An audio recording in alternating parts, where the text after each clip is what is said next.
Thanks so much. And joining me now for the impact that this has on the race is political analyst and strategist Pat Crowley. Thanks so much for being with us. I guess we should start with Responsible Ohio. Yeah. It has gone down in Ohio, so clearly Hamilton County's votes are not even counted in that. No, in the setup report, it talked about some people who were disappointed that they couldn't vote and upset they couldn't vote, and they were supporters of issue 3. I don't think it's going to make much of an impact, and really surprised that went down as badly as it did. You know, you saw some weakening of the polls in the last couple months and the weeks leading up to it, but this thing really got beat badly, and it looks like they overshot with.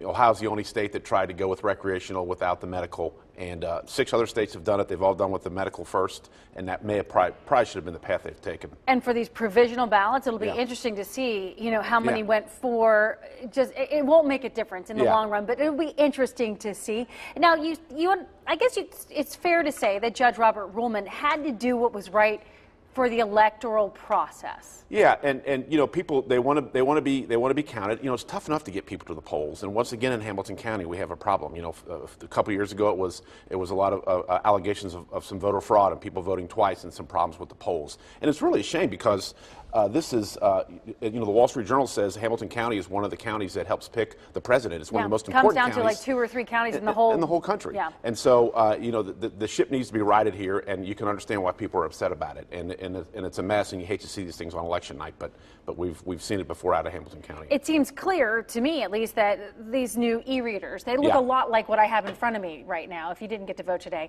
this is the practice run for next year's presidential. Yeah.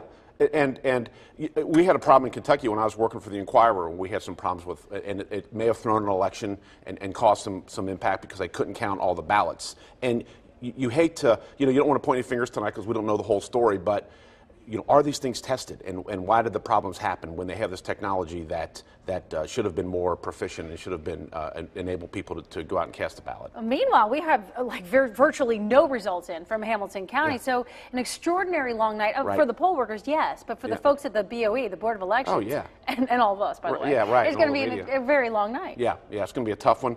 Kentucky's already in. They went back. They were electronic, and they went back to paper ballots a couple years ago, and it seemed to have worked okay.